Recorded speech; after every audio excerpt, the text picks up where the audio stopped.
Talofa lava, this is Pacific Waves from RNZ Pacific. I'm Susana Suisuiki. Coming up, the mood in Guam as the US election wraps up. Also, we have been concerned in some countries there seems to be opposition, especially from the powers that be. press freedom in the Pacific comes under the spotlight again, and later on, the line about Samoa leading has been brought back and the Jesus line has been removed. the story behind Samoa's national anthem. As polls close in the US, one group of American citizens are hopeful on their presidential pick. While the people of the US territory of Guam don't have a say in the presidential election, it hasn't stopped them from voting. Our Guam correspondent Anaina Rao has this report. Election Day is a bustling event in Guam. Billboards of local candidates adorn every street corner of the island's 540 square kilometers, about 3 times the size of Washington, D.C. There are 170,000 American citizens living here, like veteran Jesus Benavente, who didn't mind sharing his pick for president. Kamala, of course. I'm very interested in her, and she's very fast forward. Along with the rest of Guam's voters and the 4 million other disenfranchised Americans living in U.S. territories, his vote doesn't count.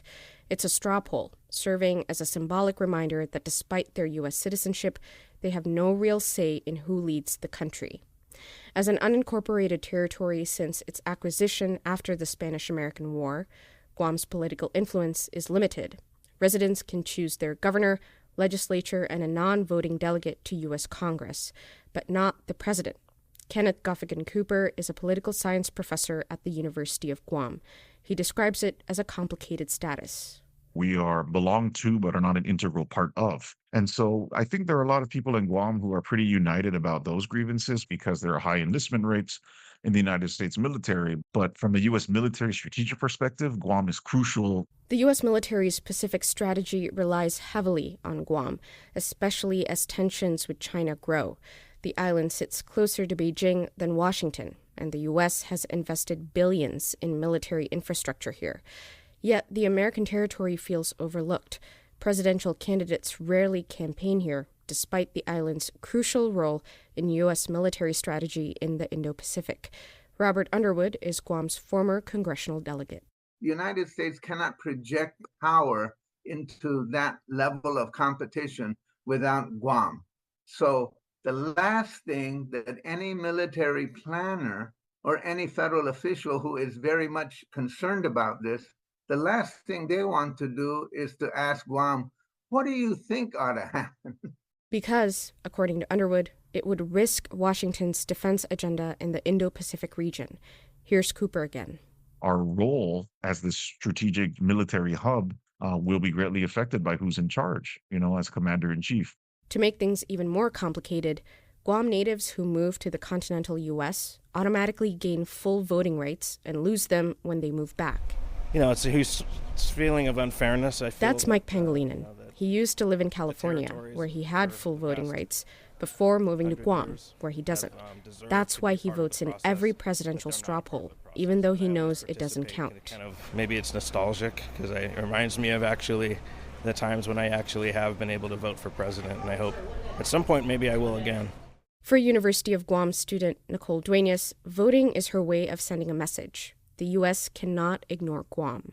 In the United States, a lot of people don't know of our existence, and it's truly sad. But I believe that if we have more people willing to participate in elections and voting, that's our way of saying that we are here as a territory and we don't want to stay as a territory. Locally, this year's election voted Republican James Moylan in again as Guam's non-voting delegate to U.S. Congress. With plans to push for more federal support, he expressed his gratitude for another term to Pacific Daily News upon the news of his win. We're looking forward to moving things forward and getting the job done.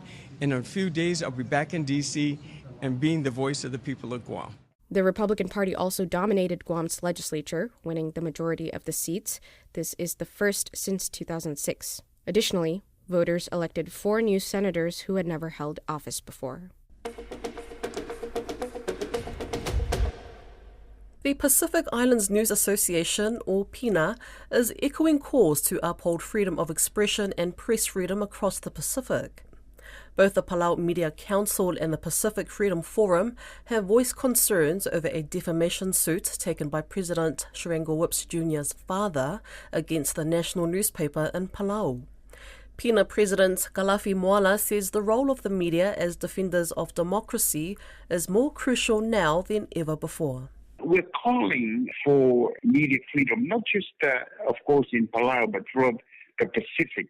We have been concerned that in some areas there have been freedom to express freely, people, freedom of speech, freedom of the press, and so on. And yet in some countries there seems to be opposition, especially from the powers that be, and as well as intimidation. And we feel that that's what's happening in Palau right now.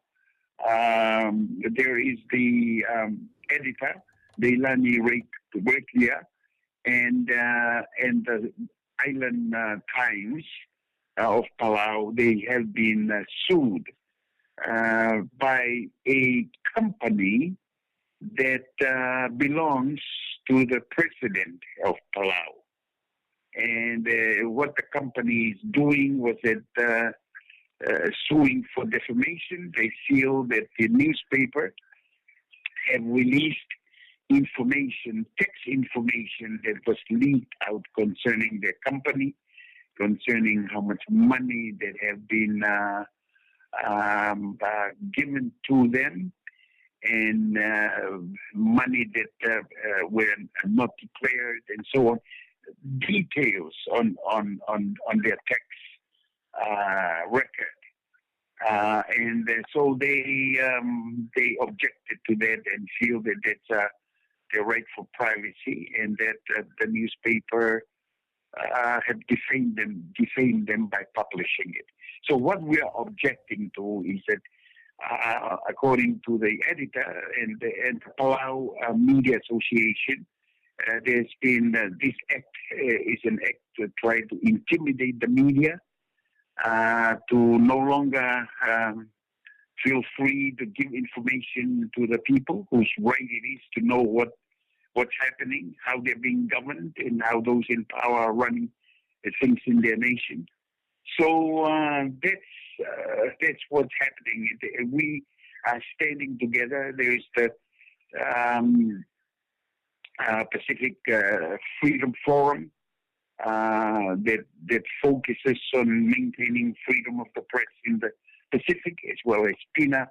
We're standing together to object to this legal action and to call for the government of Palau, as well as others in the Pacific, to please uphold the rights of the press, to do their job, to really speak truth to power, to be able to share their stories with the people. And that's right. And this also comes in a time of great significance for Palau. It's general election time. So does that add another level of, I guess, importance to the need of freedom of the press?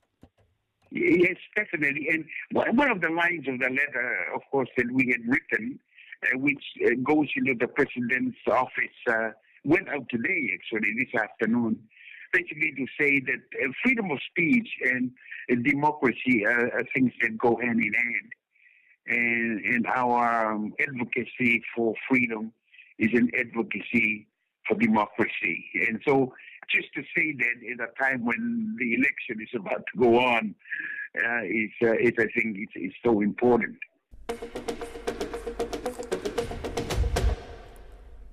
A full report into the impact of the Panguna mine in Bougainville is to be made public later this month. The mine in the autonomous Papua New Guinea region was the catalyst for the nearly 10-year-long civil war through the 1990s. Multinational miner Rio Tinto has funded research into the human rights and environmental damage caused by the mine. A draft report has confirmed significant damage and ongoing threats. The Australian Human Rights Law Centre spokesperson, Kieran Adams, spoke with Don Wiseman. The full report will be made public in late November. At the moment, what's been presented to communities are some high-level draft findings in relation to the report, so that in order to get their feedback, so that that can then be incorporated as well into the final report. But what's already clear from those findings is that many of the things that communities have been expressing as serious matters of concern for them for a long time have been validated by the report. So things like chemicals that have been left behind by the mine, things like collapsing levees and infrastructure.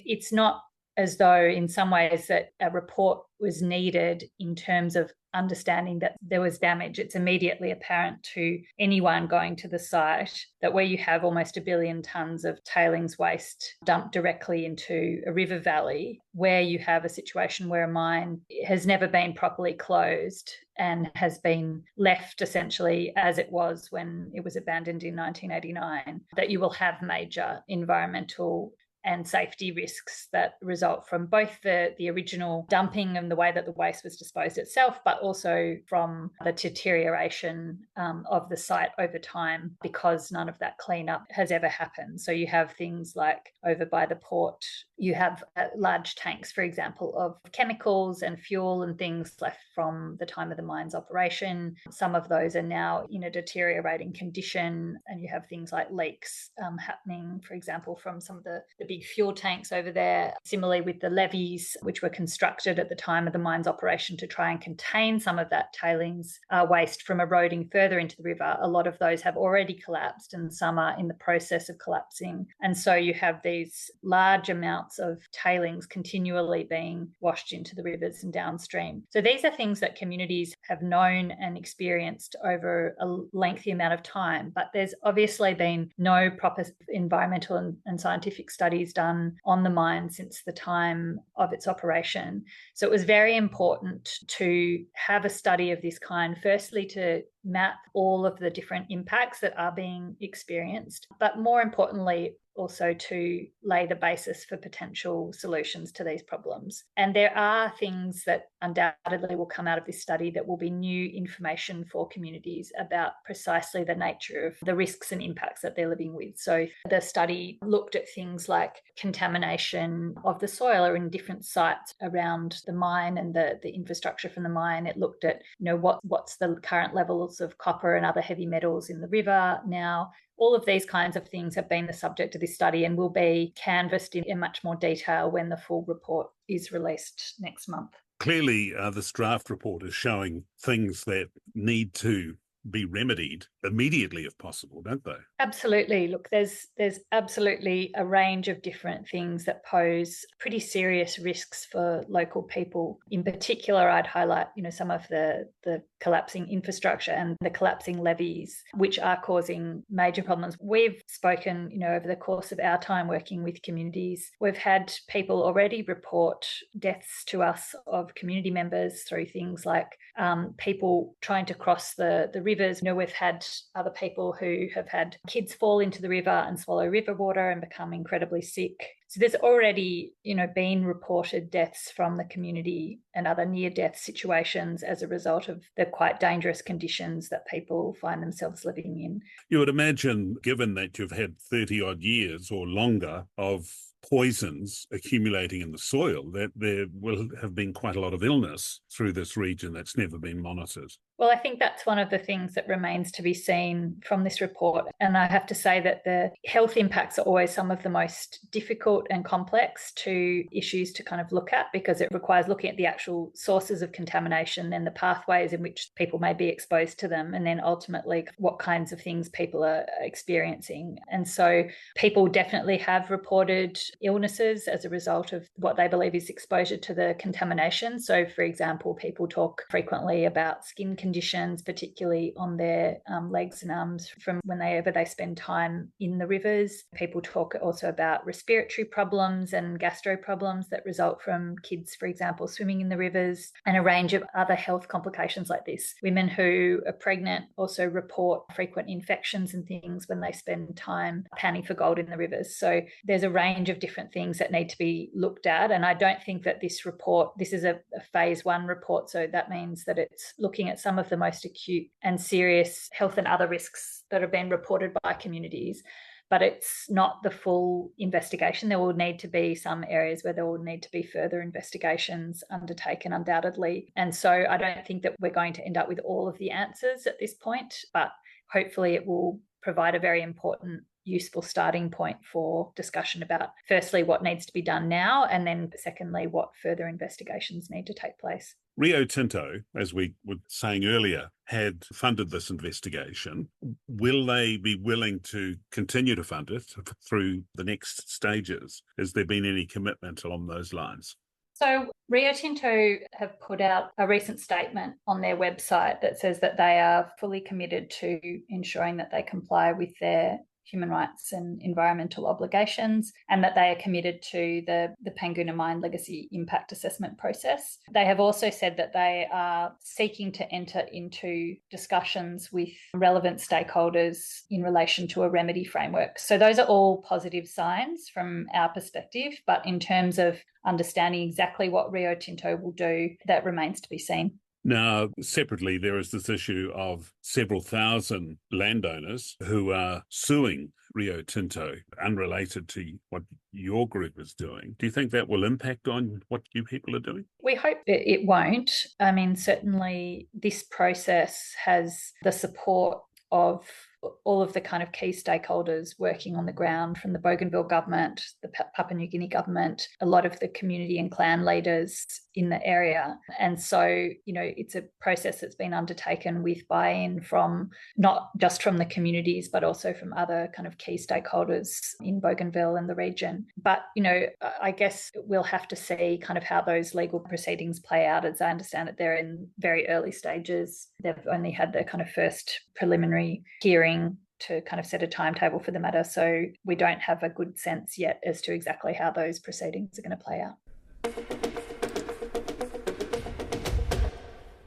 There's been controversy surrounding the Samoa national anthem that was performed during the opening of the recent Commonwealth Heads of Government meeting in Apia. Composed by Sauni Inga Guresa in 1948, the national anthem is an important cultural symbol for Samoa. Samoan academic and musician Rita Simanutafa Balala explained the history behind the anthem's original composition and its various versions. She spoke with Grace Viva'ai. How many versions are there of the Samoa national anthem, and what's the history behind it? Who are these composers? There are actually, maybe you could call it three. I liken it to three versions, so it makes it easier for me to share that with the community. And the version one is that it was originally written and composed by a well-known composer at that time in Samoa called Sauni Inga Guresa, and this is around the time of 1948 when the UN conferred self-governance on Samoa, which is a really important time in our Samoan history. And part of that move included a nationwide competition where they, did a call out and asked for anyone who wanted to put their hand to composing a vi'i, a praise song, an anthem. And so 15 songs were submitted. Guresa's composition is the one that won the competition. So in that year, he premiered this vi'i, and he named it Ole Fu'a Ole Sa'olotonga o Samoa, the banner of freedom of Samoa. And the second version, now it's not clear how it went from version 1, version 2, because version 2 actually done away with a big chunk of version 1. So version 1 had 2 verses, and version 1 actually has this line in it that says, O Samoa ua mawhai ona tautai, which means Samoa can lead. That is an important line. And it also has a second verse which acknowledges the genealogical lines and the honorific titles of Samoa, which is what we refer to as the Paia o Samoa, sacred titles of Samoa. And this version actually does away with that line that talks about Samoa can govern herself. It brings in this line that actually says, Jesus died for Samoa. And so that is where our drama happens. And then version 3 comes along in the form of an arrangement by Congregational Christian Church of Samoa ministers, or as we refer to as e whakasa in Samoa. And this is by Weta Solomona and Vavai Toma, who were church leaders, as well as, prolific composers of Peselotu, of Samoan hymns. And so they have their version, or an arrangement, as you can call it. And this is what I liken to version 3. This is what I call version 3 to kind of keep things organized and categorized. Yeah. And so version 3 is actually the line about Samoa leading has been brought back, and the Jesus line has been removed. There are versions of the Samoa national anthem that have been brought back to life. What do you think needs to happen now? There's lots more digging needing here around dates and who and why. But I think for a preliminary research exercise, this is what I came up with. But one thing that I guess I will always defend as an ethnomusicologist and someone who's very passionate about Samoan songs is that the expertise of our Fatupese, our Samoan composers. That's something that I was really happy to highlight. I actually found joy in talking about Kuresa because then I realized that this is an unsung hero of Samoa. Nobody really knows much about him. And it really made me think, okay, maybe there's something here where we can write the stories and the historical work of these amazing composers who did so much work for Samoa. That's Pacific Waves for today. For all episodes, head over to rnz.co.nz/Pacific. We're also on Spotify, Apple and iHeartRadio. From myself and the RNZ Pacific team, tō whā soifua.